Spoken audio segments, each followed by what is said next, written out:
সন্তানটা আসে কোথা থেকে? সন্তান আসে মা বাবা থেকে।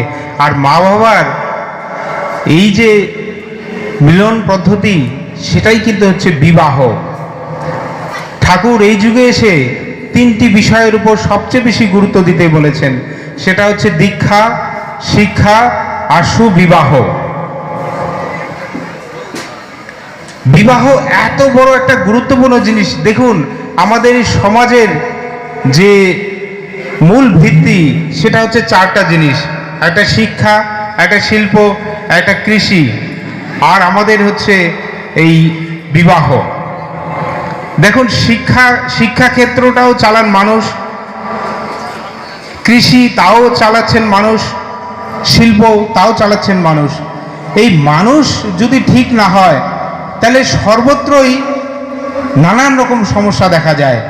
আজ আমরা দেখতে পাচ্ছি কি শিক্ষাক্ষেত্র, কি কৃষি, কি ব্যবসা বাণিজ্য, সবেতেই নানান সমস্যা। আর সমস্যা সৃষ্টি করছেন কারা? এইগুলি চালাচ্ছেন যারা, সেই মানুষ। তাই এই মানুষ যদি ভালো হয় তাহলে সব ক্ষেত্রেই কিন্তু উন্নতি লাভ সম্ভব। আর এই মানুষ আসেন কিসের মধ্য দিয়ে? আর মানুষ আসেন কিন্তু বিবাহর মধ্য দিয়ে। তাই ঠাকুর এই যুগে এসে বিবাহ সম্পর্কে এতটাই আমাদের সচেতন হতে বললেন।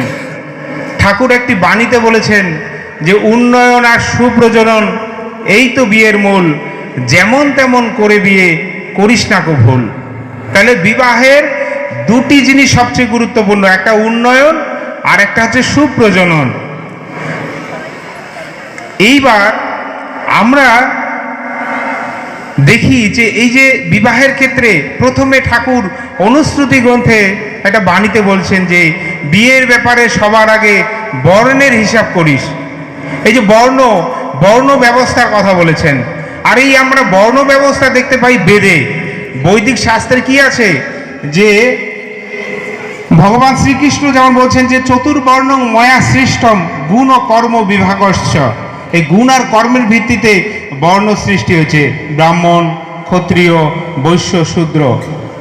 এবার এই কোন বর্ণের সঙ্গে কোন বর্ণের বিবাহ চলে, কার সঙ্গে কার বিবাহ চলে না, এ বিষয়ে আমরা দেখি আমাদের শাস্ত্রে, হিন্দু শাস্ত্রে তথা বৈদিক শাস্ত্রে আমরা দেখতে পাই যে বিবাহ হচ্ছে প্রথমত দুই প্রকার। একটা সবর্ণ বিবাহ আর একটা হচ্ছে অসবর্ণ বিবাহ। সবর্ণ বিবাহ কি?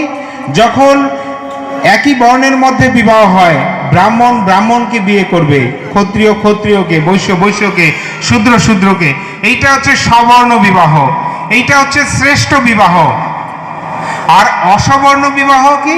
অসবর্ণ বিবাহ হচ্ছে এক বর্ণের সঙ্গে আর এক বর্ণের যখন বিয়ে হচ্ছে, যেমন ব্রাহ্মণ যদি ক্ষত্রিয় সঙ্গে বিয়ে হয়। এই অসবর্ণ বিবাহটা আবার দুই প্রকার, একটা হচ্ছে অনুলোম আর একটা হচ্ছে প্রতিলোম। অনুলোম বিবাহ কি? যখন ছেলেটি উঁচু বর্ণের, মেয়েটি নিচু বর্ণের, সেটা হচ্ছে অনুলোম। আর প্রতিলোম কোনটা? যখন মেয়েটি উঁচু বর্ণের, ছেলেটি নিচু বর্ণের। তো এই ব্যাপারে আমাদের ঠাকুর বলে গেছেন যে প্রতিলোম বিবাহ যেন আমরা না করি, প্রতিলোম বিবাহ যেন ঘরে ঘরে না হয়। যা হওয়ার হয়েছে, যেটা হয়েছে হয়েছে, আর যেন না হয়। ঠাকুর বলছেন যে প্রতিলোম বিবাহ হচ্ছে সবচেয়ে ক্ষতিকারক আমাদের সমাজের পক্ষে, সুসন্তান আনার পক্ষে সবচেয়ে বড় অন্তরায়। তাই আমরা সকলেই বিবাহ ব্যাপারে সচেতন হব।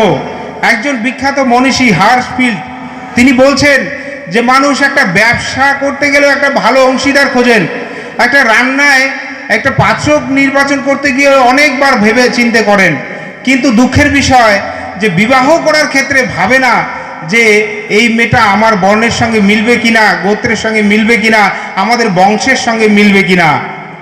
যার ফলে আজকে দেখা যায় সমাজে এত এত পরিমাণে ডিভোর্স হয়ে যাচ্ছে, এত এত দাম্পত্য কলহ দেখা দিচ্ছে, এত এত সংসারগুলি তাসের ঘরের মতো ভেঙে পড়ছে।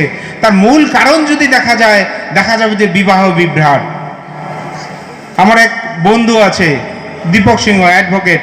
ও যত ডিভোর্স কেসগুলি ওর কাছে আসে ও আমাকে বলে, আমি তারপরে হিস্ট্রি সার্ভে করে দেখি যে বর্ণ মিলেনি, গোত্র মিলে নেই, শিক্ষাগত যোগ্যতা মিলেনি।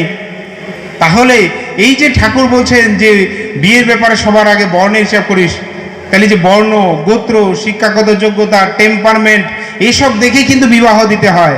দেরি হচ্ছে হোক, কি আছে। অনেক পূজ্যপাদ অবিন দাদা একদিন আমাকে বললেন, এই বিবাহ নিয়ে একটা হোয়াটসঅ্যাপ গ্রুপ খোল, সেখানে সবাই পাত্রপাত্রী বিবরণ দিবে, সেখান থেকে আমাদের যার যেটা মিলবে সেখান থেকে বিয়ে হয়ে যাবে। ঠাকুরের দয়ায় সেই গ্রুপের মধ্যে দিয়ে অনেক বিবাহ হয়েছে। তো সেখানে অনেকেই ফোন করেন যে দাদা আমাকে তাড়াতাড়ি একটা মেয়ে খুঁজে দেন, 1 বছরের মধ্যে বিয়ে হয়, যেন 6 মাসের জন্য মধ্যে যেন বিয়ে হয়।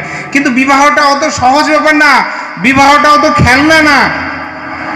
আমাদের যে বর্তমান আচার্যদের পূজ্যপাদ অবিন দাদার কাছে গেছেন এক মা, গিয়ে বলছেন আগে আমার মেয়ের জন্য ছেলে পাচ্ছি না, অনেক দিন ধরে খুঁজছি। বলে কতদিন ধরে খুঁজছেন?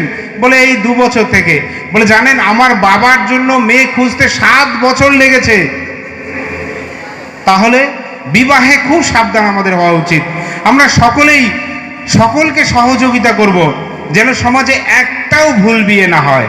তখনকার বিশিষ্ট মনীষীরা, বিশিষ্ট জ্ঞানীগুণী ব্যক্তি, চিত্তরঞ্জন দাসদা, নেতাজি সুভাষচন্দ্র বসু এবং অনেক অনেক বিশিষ্ট ব্যক্তিরা গিয়েছিলেন, গিয়ে বলছেন বর্তমানে আমাদের কি করণীয়, সমাজের এই অবস্থা। ঠাকুর কি বলেছেন? দয়াল ঠাকুর বলছেন যে বিবাহ সংস্কার করা দরকার, ঘরে ঘরে সুসন্তান নিয়ে আসা দরকার। তবেই কিন্তু দেখা যাবে যে এই সুসন্তানরাই দেশের দশের ভবিষ্যৎ হবে, তারাই কিন্তু দেশের দশের সমাজের সমস্ত কাজে তারা লাগবে।